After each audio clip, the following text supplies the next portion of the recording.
Thanks, Denise. Hi, everyone. So I have the pleasure this morning of introducing Bernice, our speaker, Dr. Hausman. I've known Bernice since she was looking at coming back to this area a couple years ago. And so I'll tell you a little bit about her.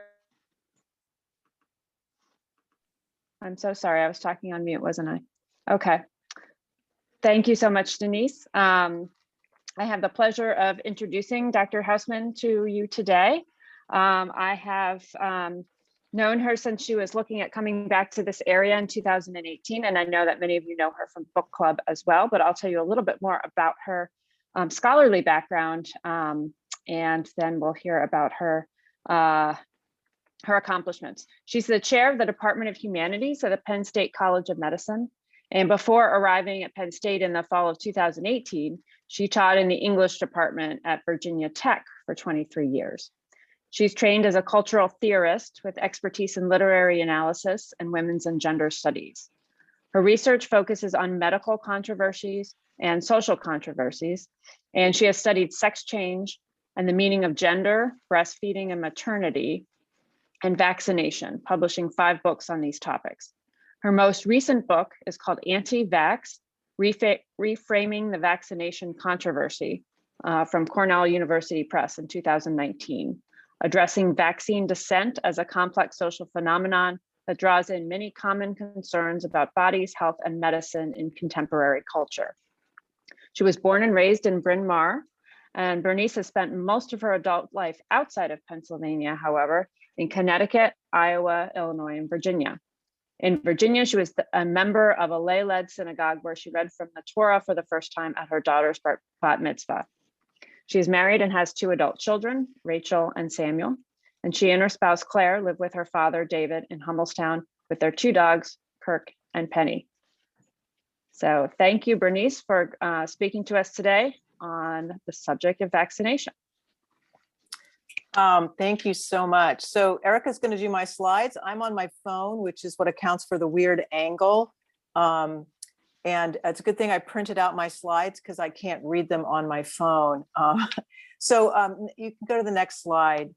So I'm going to talk to you a little bit about how I do the work that I do, just so you have a background, and then we'll sort of dive right into vaccines. So I study medical controversies in the public sphere, and I study them as social controversies. And that is, I explore how issues like infant feeding or vaccination are understood by people, how they are embedded in value systems, how they are related to people's views about health, the body, and behavior. So with respect to the biological or biomedical questions that are involved in these controversies, and one would be something like, is breastfeeding healthier than formula feeding, right? I consider their social implications and the cultural stakes of deciding one way or another. And I think about the biomedical evidence or scientific discourses about these problems as just one set of factors in a kind of big social mix in the way that human beings make decisions and behave in the public world. So the point here is then to emphasize that when an issue becomes controversial in a social sense, even when evidence concerning the benefit of the issue is scientific in nature, the controversy itself is fundamentally social. And that, so when you think about the controversies as social, it means that it has to be addressed socially, by social interaction, by community decision-making, by democratic deliberation and legislating, for example. It can't be addressed by scientific or biomedical data dumped into the public sphere. It represents a problem in society that requires a social or cultural solution. So that's the way I approach the work that I do. So next slide. This slide, and I hope you can all read it, this slide is meant to show progress from 1995 to 2017, the last year for which I could find comprehensive data for recommended childhood vaccines up to 35 months of age. I will say that I didn't actually look very hard this weekend to find new data because I didn't have time. So the last time I did this talk, 2017, was the time that I could, the comprehensive data that I could find. But if you look at these are common routine mandatory vaccines for children that are mandated for school entry. States have different mandatory rules about vaccine mandates, but they're largely the same in terms of what vaccines are recommended and how many booster doses. And you can see that from 1995 to 2017, you really actually have an improvement or overall stable rates of vaccination for these very important vaccines for childhood illness. So even though in the press you will hear things like we have lower and lower numbers of children being vaccinated, it's just it's an exaggeration and it's a misreading of the situation. Next slide. This is a slightly more targeted slide. The CDC created, published in 2018, for the 2018-19 school year, these selected vaccines and national rates for kindergarten entry. And you'll see here how high these rates are, almost all at almost 95% nationally. And the reason why they're higher than the rates in the slide you saw previously is that if a school entry mandate is the only legal mechanism to ensure a vaccination for children, then you're going to see an uptick right at the school entry in kindergarten, because kids who have not been in any congregate care setting until that time have not had any external force or motivation for vaccination aside from just routine medical care. So kindergarten rates are higher than other rates because of that. So this slide just confirms what the previous slide demonstrated. And we have very high national rates for vaccines for most childhood illnesses. And yet attacks on vaccine dissenters in the media blamed them for the 2019 measles outbreaks. And vaccine dissenters are routinely presented as being illogical, irrational, and an active threat to public health. In 2019, state legislatures in New York, Washington, and Maine enforced stricter school entry mandates limiting non-medical exemptions to vaccination, even though such action has historically led to increased political resistance to vaccines.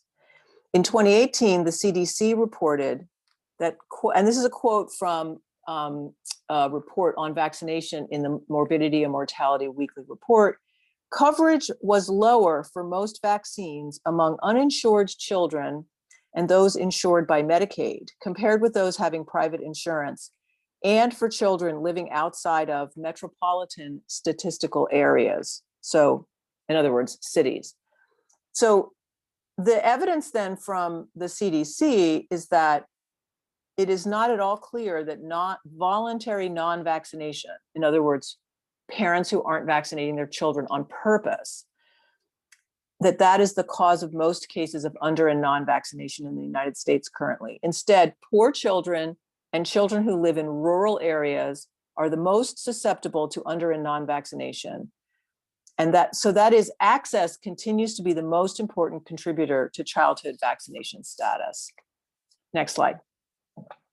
So this is my book, Anti-Vax. And in the question that I asked when I was writing this book was, why does vaccination controversy fester when there are high overall rates of vaccine attainment? So what's going on? We have a lot of compliance, and then we also have this very vocal and sort of like felt sense that there's a problem.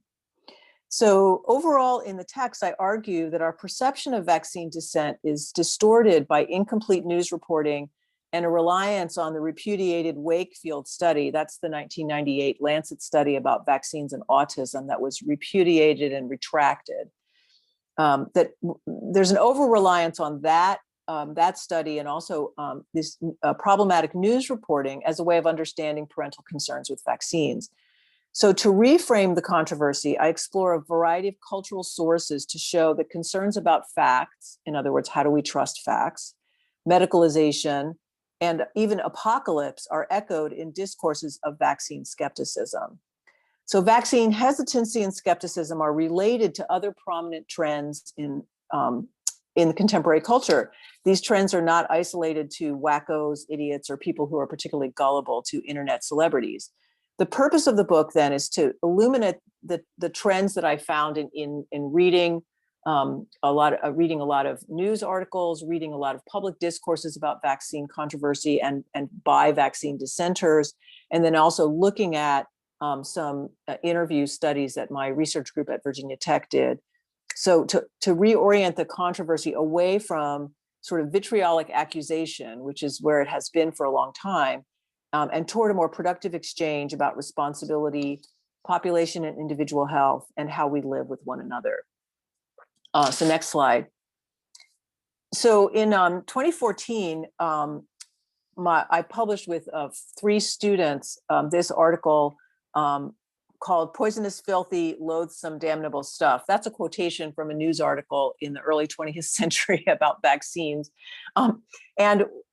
What we did for this study was we looked at newspaper reporting across the country in regional newspapers that had anything to do with vaccines. We chose 14 newspapers around the country, and from 1915 to 1922, we looked at how they represented vaccines. And what we found was that there were these historically persistent themes that we could connect from that period to other periods. And one is fears of vaccine contamination, distrust of medical professionals, resistance to compulsory vaccination, and also the fact that vaccine dissent and concerns tended to be local. So you could find papers where there was a lot of concern about vaccines, but then others where there wasn't any. And this is very typical of a way of thinking about vaccination controversy.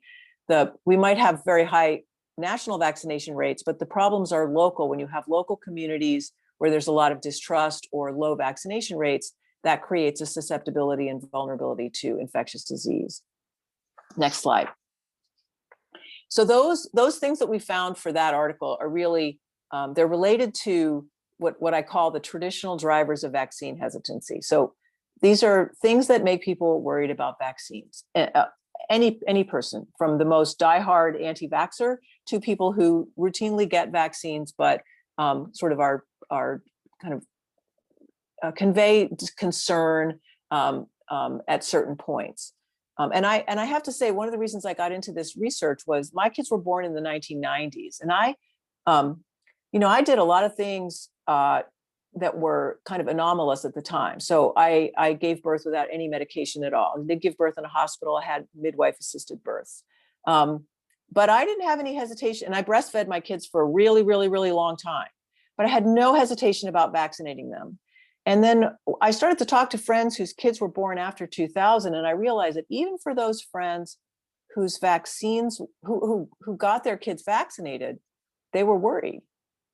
They were worried about vaccinating their kids. And I was like, well, what's this about? So these are some of the things that make people concerned about vaccines across historical time periods. So the speed of vaccine development, the new vaccines in general, and especially new vaccine technologies, make people nervous.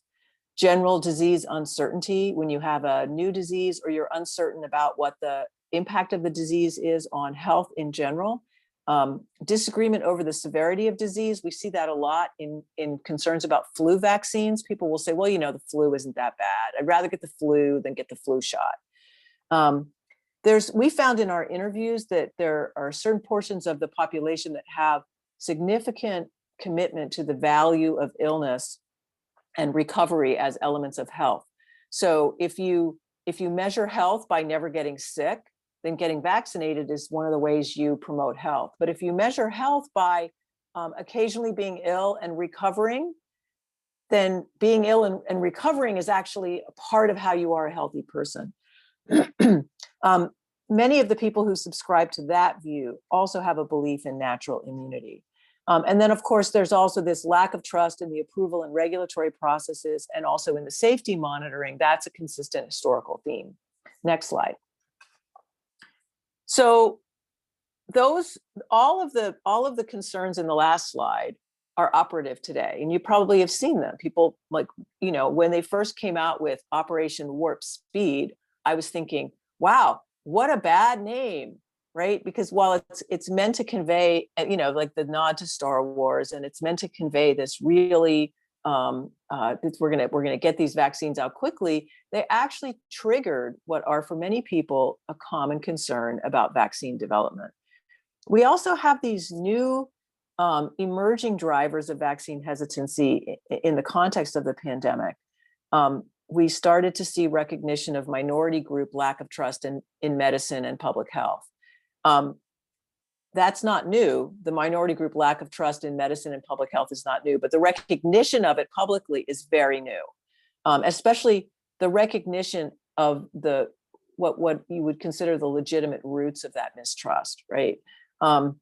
We also saw explicit government interference with the FDA and the CDC in the prior administration, with the attempt by the White House to actually influence, or the perceived attempt to influence, the regulatory approval processes by the FDA and the CDC, which are, part of the way that we feel confident that the vaccines that they recommend to us are safe and effective are these cumbersome regulatory processes that usually mean that vaccines take years to come to market.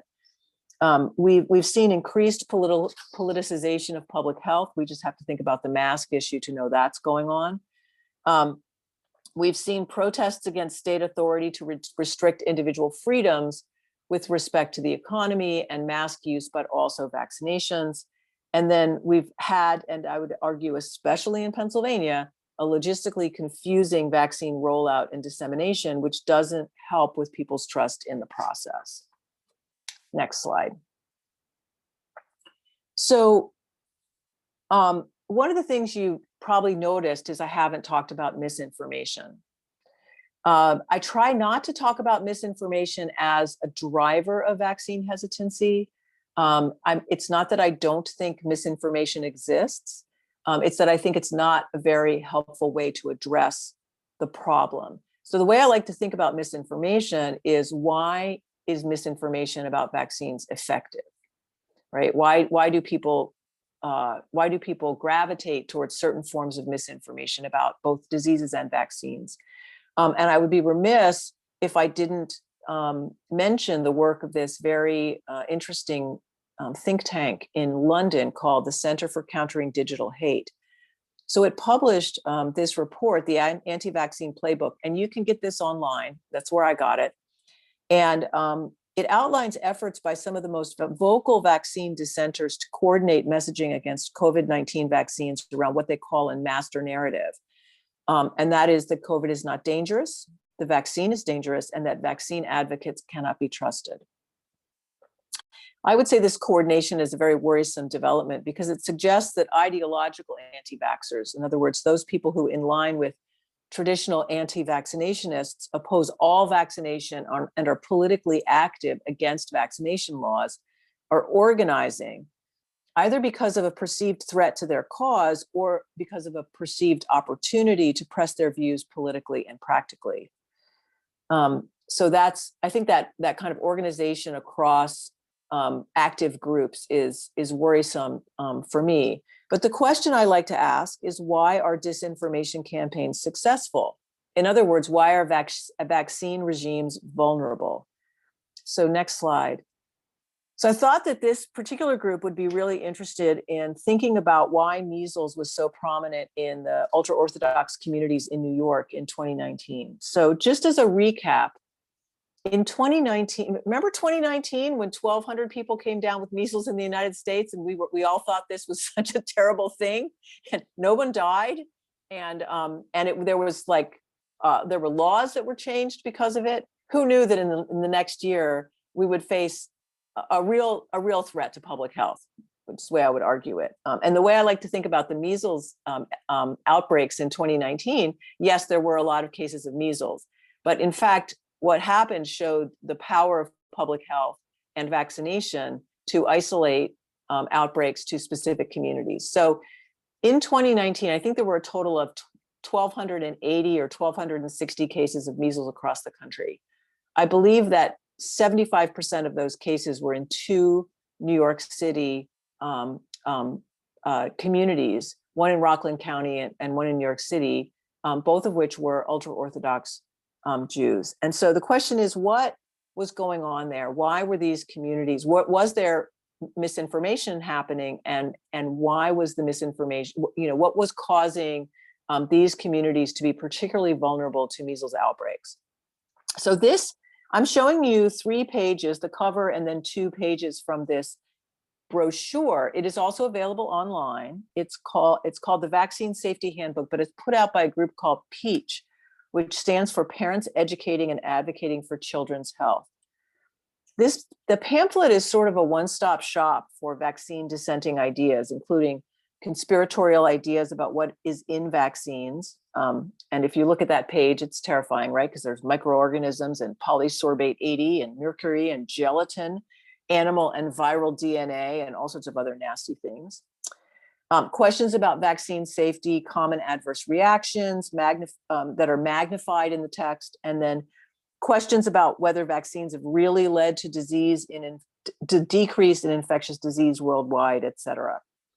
So what's really interesting about this pamphlet is that at the end of it, it includes a hotline phone number people can call to listen to information. In other words, who in this day and age calls a hotline phone number to listen to information? So this pamphlet was created for people who have telephones but do not use the internet. This pamphlet was created for ultra-Orthodox communities. It was targeted specifically to them. And in this way, I would say it qualifies as disinformation, a coordinated attempt to get a specific group of people who believe things that are questionable, untrue, or manipulative. So the question then is, why were families in the ultra-Orthodox communities in New York City and Rockland County, where the vast majority of these measles cases in 2019 were located, susceptible to this messaging? Were they gullible, irrational, or selfish, which is the way that white middle-class families that don't vaccinate are often portrayed? So I haven't done extensive research in this area, but the research that I have seen has shown that these communities were vulnerable to measles outbreaks for a number of reasons that are not linked to vaccine dissent. They had direct ties to Israeli groups that traveled annually to Ukraine in a pilgrimage on Rosh Hashanah to the grave of their ancestral Rebbe. In 2018 and 2019, Ukraine had been experiencing tens of thousands of cases of measles, in part because of civil unrest. There's a war going on in Ukraine, right? And it was coupled with the decision of the government to purchase European vaccines, which were more expensive than the Indian vaccines that they had been purchasing. Then they didn't have enough for to vaccinate their country. So they had national shortages. They have civil unrest. They have tens of thousands of measles cases. And then there are these international travel where groups of Israeli Jews would travel to Ukraine every Rosh Hashanah on this pilgrimage, and they brought measles back to Israel. And then the direct connections from those communities to the New York communities, right, meant that measles came into their communities. The other large outbreak of measles in the US was in a Ukrainian immigrant community in Washington state. Most of the other cases were small. They were linked in some way to, oftentimes there was a Detroit group that was linked directly to the New York cases as a person traveled from New York to Detroit. But in general, the primary vulnerability in these communities was an international tie to a measles hotspot. But the ultra-Orthodox communities were also under-vaccinated, in part due to poor relations with public health authorities over circumcision practices that happened a few years earlier. In part, they were also due to their relative isolation and insularity. They were also due to the fact that ultra-Orthodox families have a lot of children. It is difficult to keep track of or get their children vaccinated on schedule. And this is actually a problem in Israel and in the United States. And any person who knows the complex vaccination schedule for children who has 2 children, right, which is like the sort of norm. Imagine you have 7 or 8 children and you're trying to keep track of all your children's vaccinations, and you don't want to go to the doctor's office if one of your kids is sick, or you can't get a vaccine for one kid because another kid is sick, and therefore you don't want to have live virus vaccine in the household, et cetera, et cetera, et cetera. In addition, these groups tend to trust religious authorities over governmental and medical authorities. So if you think of it in this context, right, very complex context where you have cultural issues, you have cultural isolation, you have a direct tie to international hotspots of infectious disease, You have a mismatch between public health requirements and the familial ability to kind of comply with them. And you see that vaccine misinformation targeted to a community with these specific vulnerabilities and susceptibilities is part of a larger context. Next slide. So this is my last slide. So then what I want to do is take that analysis, right, where you actually look really deeply at a particular community and think through what are the reasons why this particular community is vulnerable to vaccine misinformation. And then you think about the entire United States at this time. So the social context makes the entire country, as well as particular localities, vulnerable to resistance to public health efforts during COVID, whether it's masking or vaccination. Both involve bodily freedom and autonomy. Mandates interfere with and challenge the iconic American values of individual freedom and liberty. In a polarized political climate, mandated public health behaviors become flashpoints for political dissent. That's why vaccine dissenters are very concerned about the possibility of COVID vaccine mandates. And I can tell you that in sort of organized vaccine dissenting groups, there's a lot of activity to resist legislative attempts to mandate the COVID vaccine once it becomes authorized under a regular approval process. So right now it's under an emergency use authorization. So it's not actually legal to mandate the vaccine, but the vaccine dissenting groups are organizing because they are very much afraid that that state and that local governments, the state governments are the ones that have the power to do this, will mandate COVID vaccines, or that individual companies will mandate vaccines for their workers. So to come full circle then, the concerns that people have about COVID vaccines are pretty typical. They're based in historically consistent theme, wariness of new vaccines, new vaccine technologies, and the uncertainty of a new disease context. Misinformation about COVID and COVID vaccines lands on fertile ground with so much mistrust among communities and between people and their government that many don't know whom to trust or how to communicate to others who hold different beliefs. It feels dangerous to enter into casual conversations with neighbors as you just don't know how they will respond to these hot button topics. The pandemic itself, which is the shared human experience of trauma and struggle, which by its very nature should have brought us together, is instead pulling us apart because we see and experience it through partisan lenses. So these are some ideas that I'm really trying to piece together and think through now. So you're getting them pretty new. Political polarization and social polarization are bad for our health because they contribute to a lack of empathy for non-standard views and political dissent. Political and social polarization make it easy to blame others and accuse them of bad behavior, and to see certain behaviors as breaking the social contract, even if those others never felt bound to that social contract anyway. There have always been vaccine dissenters, and there will always be vaccine dissenters. Historically, they have been a small but vocal group with a moderate following. In the US, they continue to be vocal, and they harass state legislatures when bills to restrict vaccine mandate exemptions are considered. But as my first slides have shown, the delicate balance of state school entry vaccine mandate laws and public compliance have generally led to high vaccine attainment, at least for the infectious diseases of childhood. Adult vaccines and flu vaccines are another story, and their remarkably lower rates of should demonstrate adult antipathy toward vaccination, lack of access, and the fractured nature of healthcare in the US with private personal care separated from public health.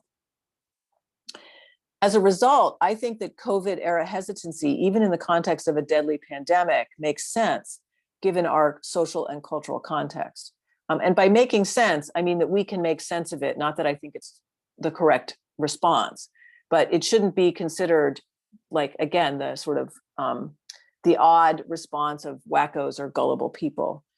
We might feel endangered and angered by COVID era vaccine hesitancy, but to call it irrational is to deny its social roots, its political context, and its historical continuities with vaccine concerns that reach all the way back to Edward Jenner and cowpox in the late 18th century, which is the he used cowpox to make vaccines against smallpox.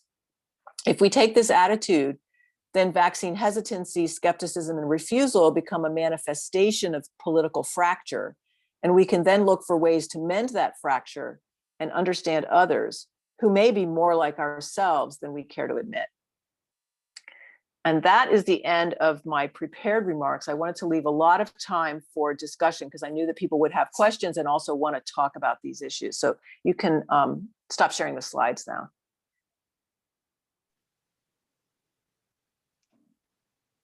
Well, thank you so much, Bernice. I know if we were in person, we would be clapping at this point. So I'll clap for folks and say that I'm happy to look at the chat and read questions from the chat, or if you just want to put in the chat that you'd like to make a question or a comment, we can do it that way. But I'll start off the discussion by saying I think I really appreciate the way that you put things into the social context and sort of give the examples that you did. And I wonder if there are any examples either from COVID or from other settings in which there's been a significant shift in a large in a group of people, I guess, around their approach to vaccination. What do you think can drive change? So are you asking a shift from the perspective of people wanting to get other people vaccinated, so the public health perspective, or the perspective of people who might be hesitant about vaccines wanting to get vaccinated?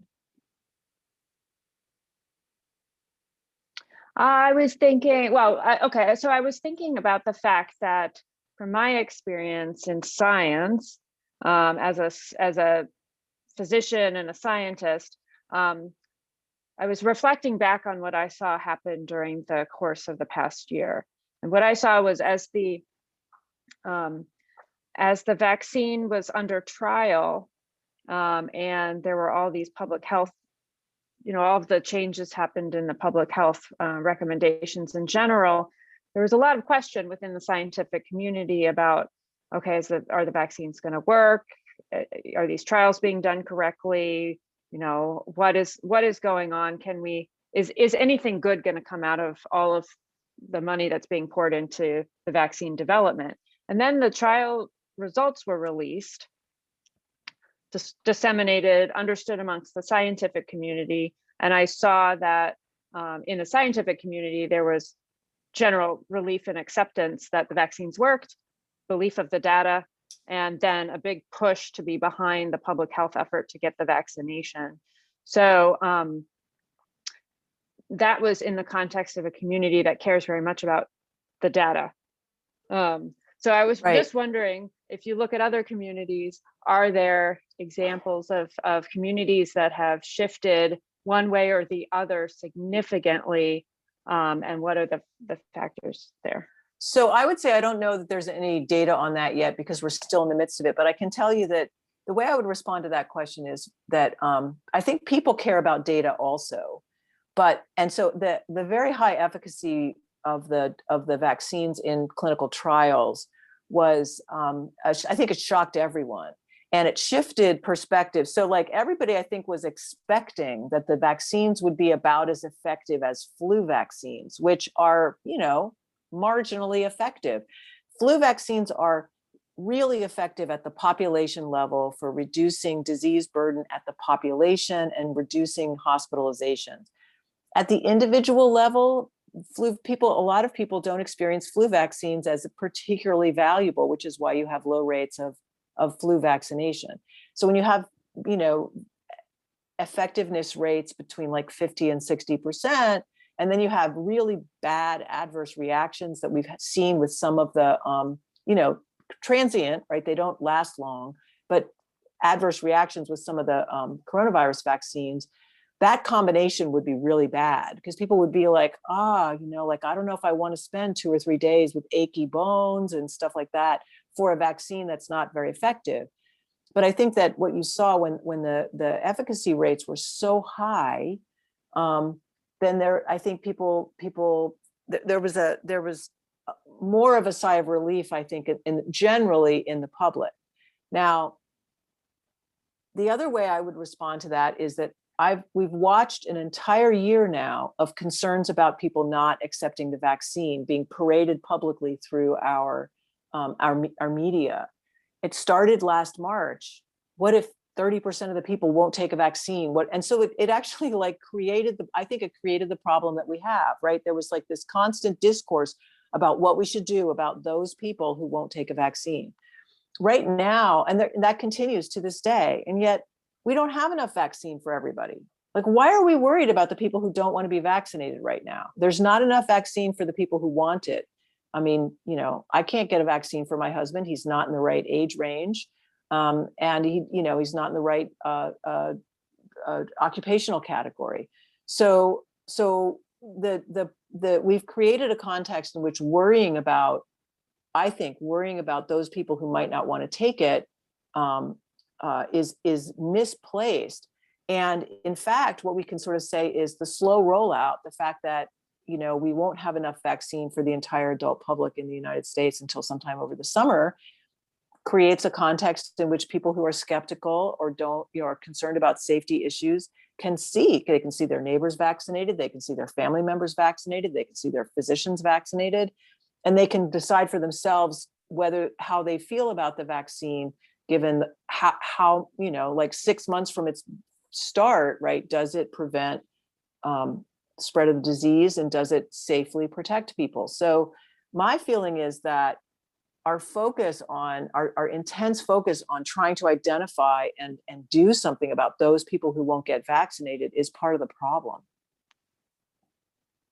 Thank you. Julie put a question in the chat. Is there a specific historical precedence for the emergency approval and technological change that has characterized the COVID-19 vaccination or vaccine? Yeah, so interestingly enough, they've been working on these mRNA vaccines for quite a long time. And one of the other interesting things to think about is like the first effort was to get vaccines, right? There have been some articles in the news about how COVID treatments, right? So research on COVID treatments have not been funded at the same level as the vaccines. So what that demonstrates is an overall approach to infectious disease that's vaccine forward, right? The vaccines are the first thing you want to address. And that's a policy issue, right? That's a health policy issue about how you deal with an emerging infectious disease. So one could argue, I'm not necessarily making this argument, but I'm saying that the argument is out there, that these companies that were making mRNA vaccines, they got huge boost of billions of dollars to perfect their technology in this context. And that one of the reasons why vaccine dissenters are worried is that this new technology is apparently very transferable between infectious diseases, right? So like the idea then is that we're going to be able to like come out with new vaccines for other diseases that will be really much faster because they have this technology. They've been able to perfect this technology. So in terms of like historically, is there any kind of precedent for this? One of the reasons why we have a lot of fears about quickly developing a vaccine goes back to the 1976 swine flu debacle, when there was a suspected H1N1 case at Fort Dix, and Gerald Ford then, as president, authorized the development of a vaccine, and then they rolled it out for everybody in the American public was supposed to get this vaccine, and they had an increased incidence of Guillain-Barré syndrome, which is a neurological paralytic syndrome. And like the press was terrible. It was a real problem. So that's one of the reasons why there was a lot of concern, and there's heightened public attention to potential adverse reactions to these new vaccines, because in general, so this is true with all vaccines. Vaccines are tested on tens of thousands of people, and then they're rolled out and millions of people take them, and the real safety data comes in after they're approved and used. So we're always guinea pigs with new vaccines. It's true. right? We're all part of the big experiment that demonstrates their safety. Now, with most vaccines, there's years and years and millions of people have had, safe experiences with most of the routine vaccines that our kids get, right? So, but that's one of the things you saw. Even physicians were nervous when these vaccines were coming out because they have months of safety data, but they don't have years of safety data. So that's the way that I would sort of answer that question. I don't think, when the last time we had a big pandemic like this was 1918, so almost over 100 years ago, and vaccinology was in its infancy, and they could not see viruses yet because electron microscopes had not been invented. So they were dealing with what they called filterable viruses, which were these microbes that could go through a porcelain filter. So they were smaller than bacteria and they couldn't see them. So all the vaccines developed in 1918 were vaccines against pneumonia bacteria that caused secondary illness and often death in the context of the 1918 pandemic. So really, I think we're without historical precedent. Thank you. Next question. Do you have practical advice for addressing vaccine hesitancy or refusal to wear masks in our daily interactions with family members and friends? Oh, that's like the question of the hour, isn't it? It's really hard. It's like, what I would say is that, I think my advice generally is that like we have to be curious, right? Our curiosity should drive. So like, like we can be angry and we can, with family members, we can insist on certain kinds of protocols in our own homes. But I think that the question really is why? Why don't people want to wear masks? Why don't people want to be vaccinated? What are their concerns? And to treat those concerns and those experiences as authentic, whether or not we agree with them. Thank you. Next question. Being a director in a childcare center, I have had many questions about when children will be able to get a COVID vaccine. Any ideas on timeline? So my guess is this summer. So they're testing, I believe it's the Moderna vaccine just started to be tested in children of all ages. The way it usually works is that vaccines are tested in adults first. And then, so the Pfizer vaccine, when it was approved for 16 and up because they had done some testing in 16 to 18-year-olds. There wasn't a lot of people in that age group in their study sample, but they had some data that was considered to be enough for the FDA and the CDC advisory committees to make recommendations. I believe, and so then what they usually do is then they'll take if they do 16 and up, then they'll take a group like 12 to 16-year-olds and they'll do a study on that group. And once it's approved safe in that group, they'll reduce it again to another group. I believe that the Moderna vaccine is currently doing a study in children, very young children, and I don't know what the start date is on that one. But the fact that they've started that now, and my guess is that they would want to have 2 to 3 months of safety data on that before they make an application to the FDA and to the CDC. So my guess would be at some point this summer, if those studies go well, then they will, in terms of safety, then they'll make approvals for those vaccines. Thanks. And that was from Raina. Rob had a question. Given that it appears that an organization can't legally require its employees or members to be vaccinated for COVID-19 due to the emergency nature of the government approval, what would be the best messaging to encourage vaccination? So it's interesting. There's actually some guidance from the National Academies of Science, Engineering, and Medicine that I was part of the consulting team for about communication about COVID vaccines. And so that you can look, there's I think it's called like a rapid guidance on COVID vaccine communication or something like that. Or you can, if you email me, I can send you a copy of it because I think I have a copy of the final guidance. It's mostly for public health, but it probably has some good information there. my sense is, again, that the listening part is really important. Having somebody available to address concerns and answer questions. Some of the questions people might have, depending on what kind of organization it is, it's sort of like, if I don't get if I decide not to get vaccinated, is that going to affect my my job duties? Like, and there may be some, contexts in which your job duties would change if you don't get vaccinated.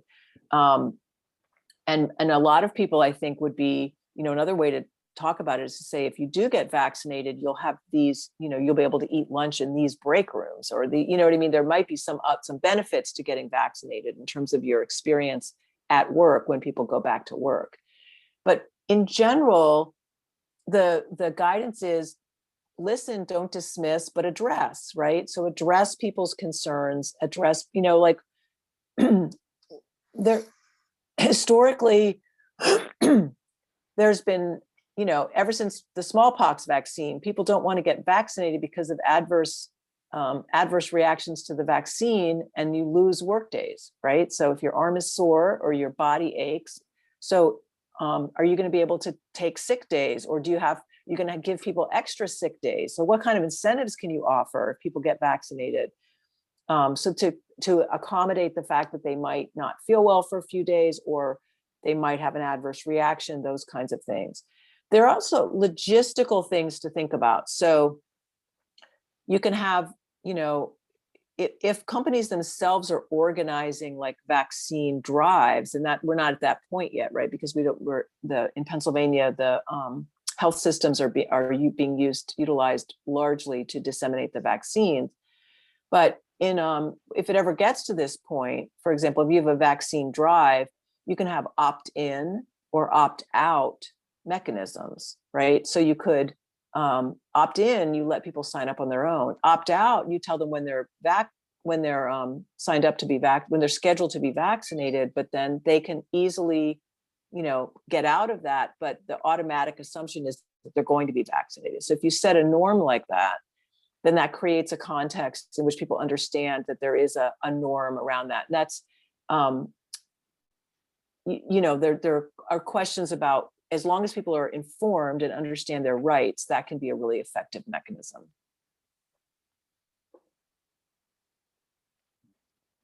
Great, thank you. Are there other questions, comments? Julie?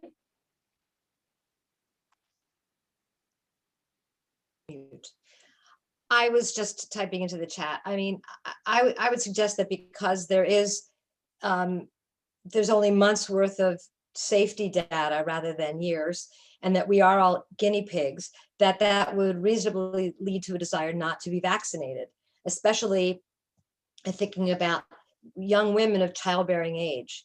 And I know that my own anxiety, I think, when I have started my vaccination process, so it really doesn't matter what I think, it is what it is, but that 15 years from now, or 5 years from now, or 10 or 15 years from now, all of us who got this vaccination with this RNA, DNA whole issue, which I scarcely understand, that we're all going to end up sick in the same way with autoimmune diseases, and it's too late. I mean, that the cure was worse than the disease over the long haul.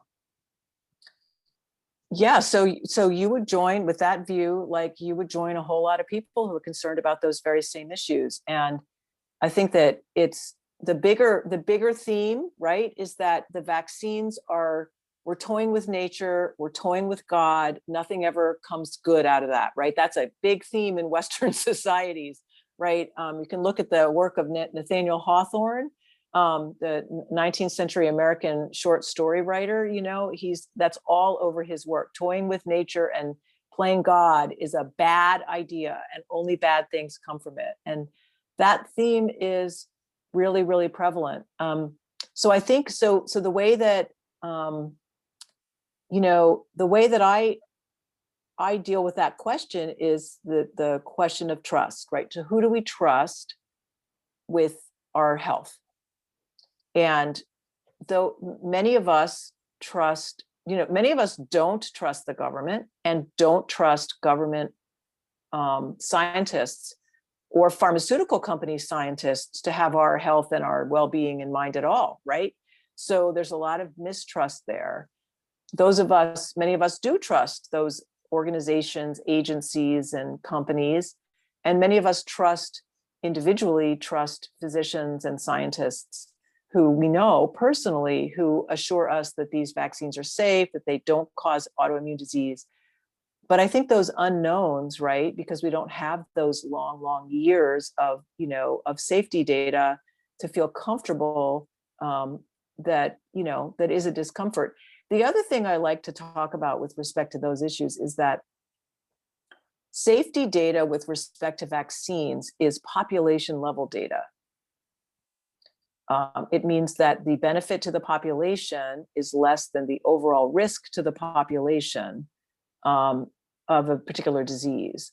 But people don't experience, as you pointed out, they don't experience that risk at the level of the population. People experience at the level of their own bodies and what happens to their bodies. And that is, so our perception of risk and our perception of benefit is different, because the way that safety data is calculated is at the population level, but we don't experience it that way. It's anxiety provoking. Well, yeah, I mean, that's the thing. It's anxiety provoking. And I think one of the questions is what's more anxiety provoking, the idea of long haul COVID or like chronic illness with respect to vaccines? Now, there's a lot of dispute about whether vaccines cause, so there's a big theme in vaccine dissenting discourses that vaccines are the basis of chronic immune disorders. Like it's a similar argument to the vaccines cause autism, right? That they cause these like neurological disorders in children. That's a long-standing theme that vaccines are going to cause illness either because the vaccine is contaminated or because of what the vaccine is meant to do. It is going to cause, we have like these chronic illnesses in our society now that are caused by vaccines. And then people will show you these graphs and they'll say, well, the vaccines were introduced here and this is where we see the increase. And of course, it's like all it's correlation, not causation. But it feels like, right, we're doing more stuff to our bodies. We're injecting ourselves with stuff, and then we have these chronic diseases. Maybe there's a connection. So again, we have to go back to who do we trust? Do we trust the regulatory processes that show that there's no connection? Or do we think that we have, there are groups that really say that the number of vaccines that children get and the amount of like preservatives and other chemicals in those vaccines lead to these autoimmune disorders later in life? So we have three topic comments that are left. One is Raina's comment that that was really related to what I think you were just talking about. A fear of not being able to have children from the vaccine is a concern on her staff's mind. So what's interesting about that concern is that it is a global concern that is articulated in many, like in Africa, that concern is often linked to government attempts to sort of do mass vaccinations in certain areas, and then certain groups will be concerned that there's an attempt to reduce fertility, that it's basically that they're lying about vaccines, that they're really trying to reduce the fertility of these minority groups in certain countries. That's been a problem in Nigeria and a problem in other African countries where that discourse about fertility is really enhanced.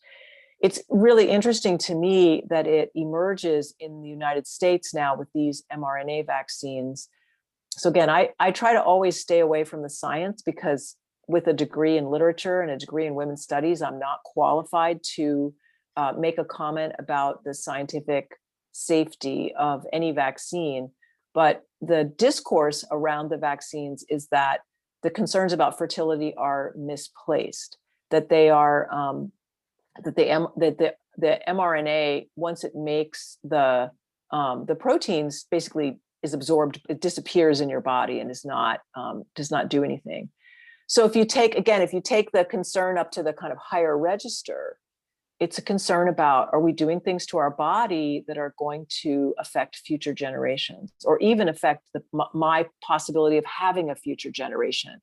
That's an existential concern about the things that we do to make us healthy that might be making us sick, or might make our children sick, or make the world sick, or at some level affect our ability to have the lives that we want to lead.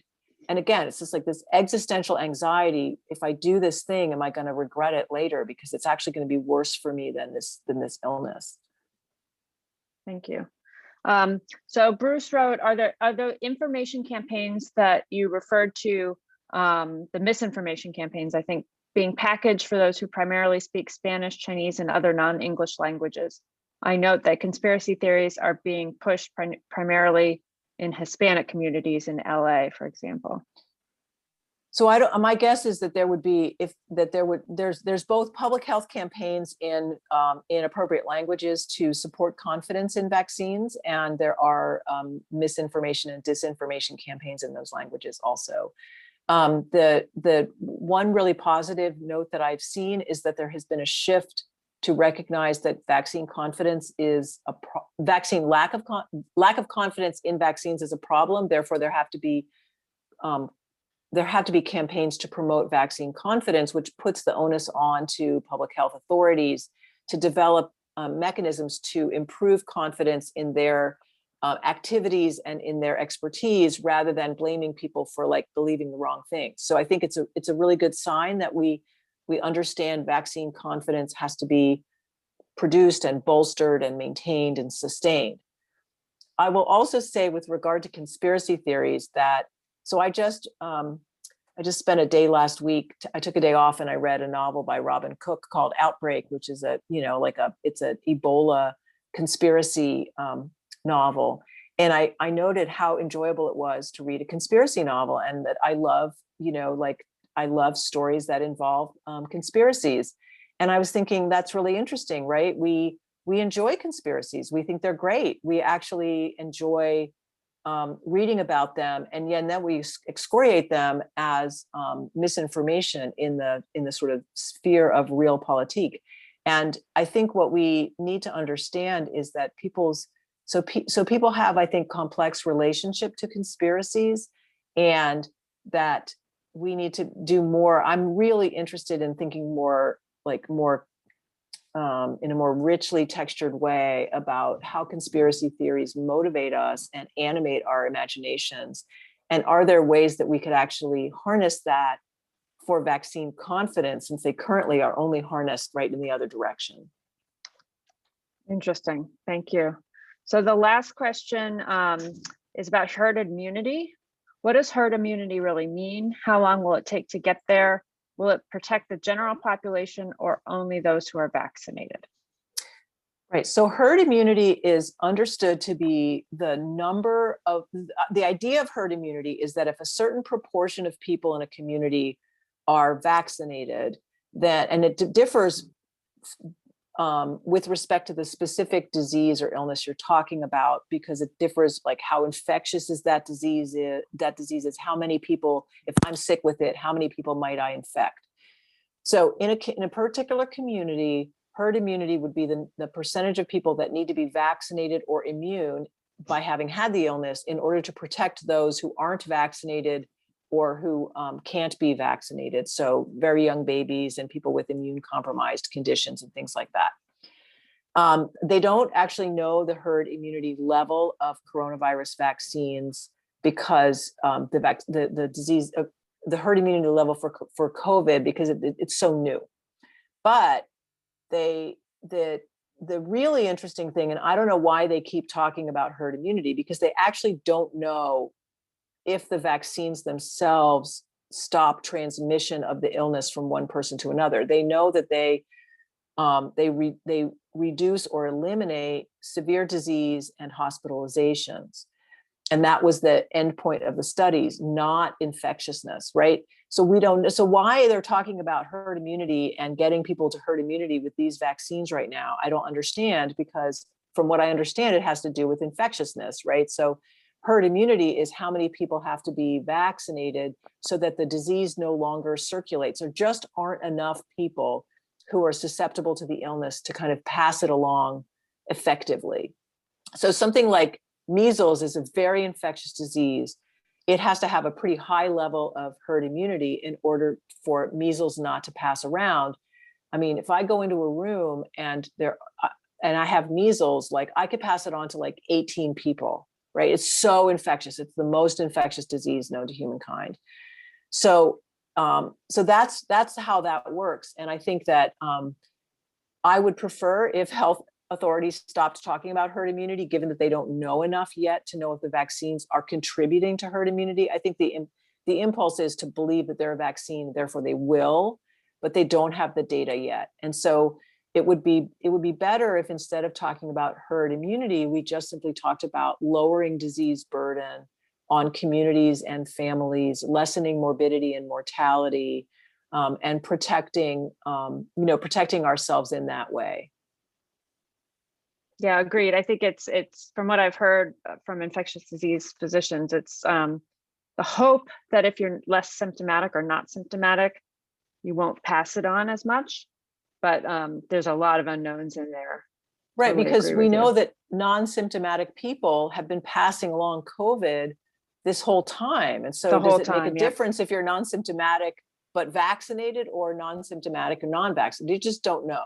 We just don't know, right? And I think there's a lot of hope in talking about herd immunity because we all know that we want to get there, and so we sort of can't help talking about it.